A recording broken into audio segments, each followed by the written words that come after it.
இது இது ஒரு தொடக்க நிலை தான். இவங்க உலக வர்த்தக அமைப்பு உணவு மானியத்தை துண்டிங்குது.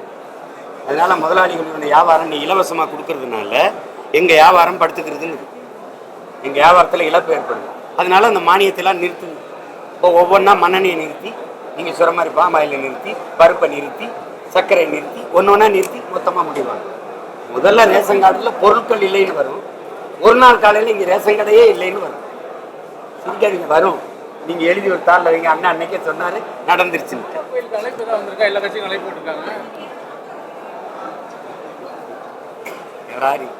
இப்படி ஒரு கேள்வி கேட்குறேன். யாராவது நண்பர்கள் போயிட்டு பணம் தருவாங்க.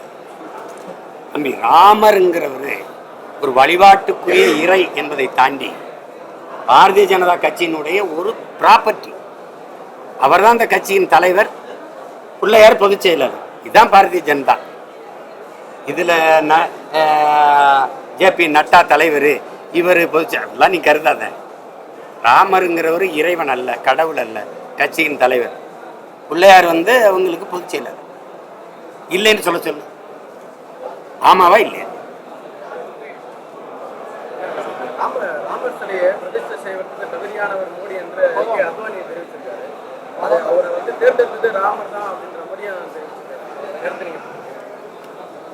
இல்லை, அதை அப்படி பார்க்கறது மிகப்பெரிய சங்கராச்சாரியார்கள்லாம் மோடி ராமரை தொடுற அந்த இடத்துக்கு நாங்கள் வரமாட்டோம்னு சொல்றோம்.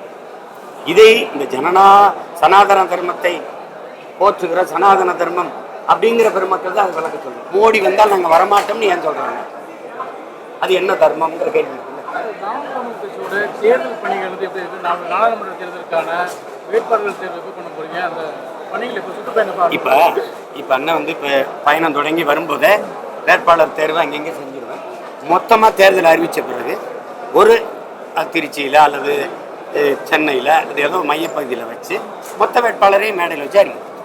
இப்போ நீங்கள் இந்த பரந்தூர் விமான நிலையத்துக்கு நீங்கள் எதிர்ப்பு தெரிவிக்கிறப்ப என்ன சொல்கிறாங்கன்னா, ஒரு காலத்தில் மீனம்பாக்கம் விமான நிலையத்துக்கும் இப்படி எதிர்ப்பு தெரிவித்தது அது ஒரு கிராமம் தான். அதெல்லாம் பேசாதீங்க. 1500 ஏக்கரையும் கொடுத்தது என் மக்கள் தான். நீங்கள் உடனே அதை எதிர்ப்பு தெரிவித்தாங்க. அண்ணா மேம்பாலம் கட்டும்போது கருணாநிதி அவர்களை எல்லாம் எதிர்த்தார்கள், இன்று பாராட்டுகிறார்கள். டாஸ்மார்க் அவரை திரும்ப திறக்கும் போது எதிர்த்தார்கள், இன்று பாராட்டுகிறார்களா எதிர்க்கிறார்களா?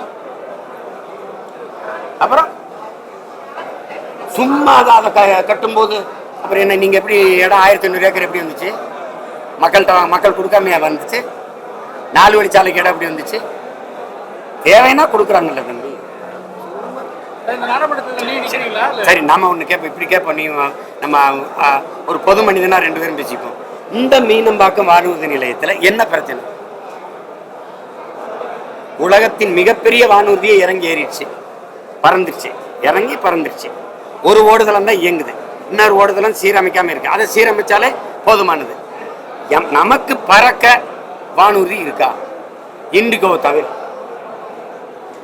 ஒரே வண்டி தம்பி. அவர் சொல்றதான் கட்டணம், அவர் எடுக்கிறதா நேரம், அவர் பறக்க நேரத்துக்கு தான் நீங்க போகணும்.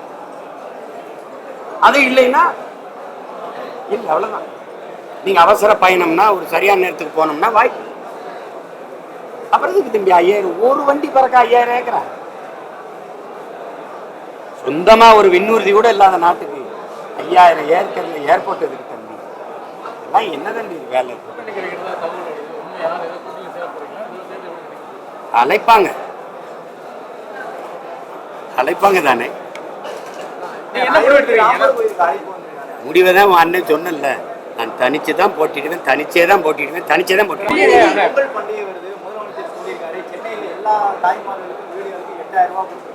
மழை நிவாரணம் 6000, கலைஞர் உரிமை திட்ட 1000, பொங்கல் பரிசு தொகை 1000, 8000 ரூபாயை ஒரே மாதத்துக்கு சென்னை பெண்களுக்கெல்லாம் குடும்பத்தை இல்லத்தரசி மகிழ்ச்சியா மக்கள் அதை வாங்கியிருக்காங்க.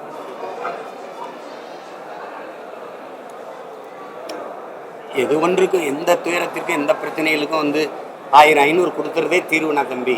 இந்த மாதிரி ஆட்சி முறையை நீங்கள் எப்படி பார்க்குறீங்க? ஒரு கச்சறிந்தவரா உலக நாடுகளில் இருக்க நிர்வாக முறையோடு ஒப்பிட்டு பார்க்கும்போது நீங்கள் இது எப்படி? 9 லட்சம் கோடி கடன், இந்த புத்தாண்டு பிறந்ததில் 37,000 கோடி கடன். இந்த கடனை என்னையை அடமானம் வச்சு கடன் வாங்கி எனக்கு 1000 500 கொடுத்து இப்படியே காலத்தை எத்தனை நாளைக்கு கடத்திட்டு, எத்தனை ஆண்டுக்கு இப்படி வச்சுக்கிட்டே போகணும்? சொல்லுங்க, எத்தனை ஆண்டுக்கு, எத்தனை ஆண்டுக்கு கொண்டு இந்த தொகையை உயர்த்துவீங்க? இந்த தொகை தேவைப்படாத அளவுக்கு வாழ்க்கை தரத்தை வருவாய் பெருக்கத்தை உயர்த்துகிறார். சொல்லுங்க, அதான நிரந்தர தீர்வு. எதுப்பா யாருக்கு இருக்கிற நாடாளுமன்றத்தில் என்ன பிரச்சனை? நான் கேட்கறது, நீங்க நாடாளுமன்றத்தை இன்னும் பெருசா கூட கட்டுங்க, எனக்கு அது பிரச்சனை இல்லை. 30 கோடி மக்கள் இருக்கும்போது 543 இடம் இருந்தது. அதானே நியமன உறுப்பினர்கள் 544 150 கோடி வந்துருச்சு, 130 தாண்டி போகுது, இன்னும் அதே உறுப்பினர்கள் தான். அப்ப என்ன பிரதிநிதித்துவம் இருக்கு? அப்ப 6 பாராளுமன்றத்துக்கு ஒரு 6 சட்டமன்றத்துக்கு ஒரு பாராளுமன்றத்தை மாற்றி 3 சட்டமன்றத்துக்கு ஒரு பாராளுமன்றம் கொண்டு வந்தால் இந்த பிரதிநிதித்துவம் ரெட்டிப்பாங்க. அப்படிங்கும்போது ஒடுக்கப்பட்டு அரசியல் அதிகாரம் நிராகரிக்கப்பட்டு கிடக்கிற குடிகளுக்கு முன்னுரிமை வரும். நான் விவசாயி ஏன் பிரச்சனை நீ பேசுற, நான் மீனவன் ஏன் பிரச்சனை நீ பேசுற, இப்ப என்னைய தெரிஞ்சுட்டு நானே பேசிடுவேன். அதை செய்யாம கட்டணத்தை பெருசா கட்டிட்டு போய் என்ன பண்ணிடுது? என்ன பயன் இருக்கு? செங்கலும் சிமெண்ட் எனக்கா பேசுமா தம்பி? சொல்லுங்க தம்பி. இருக்கிற பாராளுமன்றத்தில் இடையூறு என்ன? அந்த கட்டடத்தில் இடையூறு என்ன? இந்தியான்னு பேரை மாத்திட்டு பாரத்னு வச்சா வளர்ந்துருமா?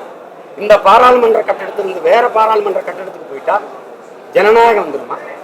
எதையும் விவாதித்து முடிவெடுப்பீங்களா? அங்க போயிட்டா 4 நூற்றாண்டுல ஏதாவது ஒரு சட்டம் பொது விவாதத்துக்கு உட்படுத்தப்பட்டு நிறைவேற்றப்பட்டிருக்கா தம்பி? சிஏஏ, என்ஆர்சி, பண மதிப்பிழப்பு, நீட்டு, ஜிஎஸ்டி, சொல்லுங்க தம்பி. எல்லாம் தாந்தோண்டித்தனம். அதுக்கு எதுக்கு கட்டடம்? கட்ட பஞ்சாயத்தை மேலையா?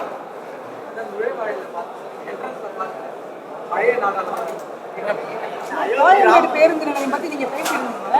இப்ப அமைச்சர் சேகர் பாபு என்ன சொல்றாங்க அப்படின்னா, 1 வருட காலத்துக்கு இது பயன்பாட்டில் இருக்கும். நாங்க அங்க வந்து மெட்ரோ நிலையங்கள் கொண்டு வரோம், ரயில்வே ஸ்டேஷன்ல நாங்க எடுத்துட்டு வரோம். வீணான வதந்திகளா வந்து நீங்க பரப்பாதீங்க. மக்கள் கருத்து கணிப்பு கேட்ட பிறகுதான் கோயம்பேடு நான் ஒண்ணு கேட்கிறேன். பிஜேபி வந்துரும், திமுகவுக்கு ஓட்டு போடலன்னா பிஜேபி வந்துரும்ன்றத விட ஒரு வதந்தி இருக்கா தங்கச்சி? பிஜேபி வந்துரும் சொல்றீங்கல்ல, அதை விட வதந்தி இருக்க? எங்க இருக்கு பிஜேபி? மக்கள் கருத்து கணிப்பு நீங்க கேட்கணும்னு சொன்னீங்க இல்லையா, அதான் அமைச்சர் மேற்கொள்றாங்க. மக்கள் கருத்து கணிப்பு இப்படி சொல்றாங்களா? கோயம்பேடு பேருந்து நிலையத்தை என்னவாக மாற்றணும் அப்படின்றது மக்கள்கிட்ட நாங்க கேட்டுட்டு அதற்கு பிறகு நாங்க முடிவெடுப்போம்ன்றதை அமைச்சர் சேகர் பாபு சொல்றாங்க. மக்கள் கருத்து கேட்கும்போது டாஸ்மார்க்கை மூட சொன்னாங்க. அந்த கருத்துக்கேற்ப ஏங்கிருக்கீங்களா?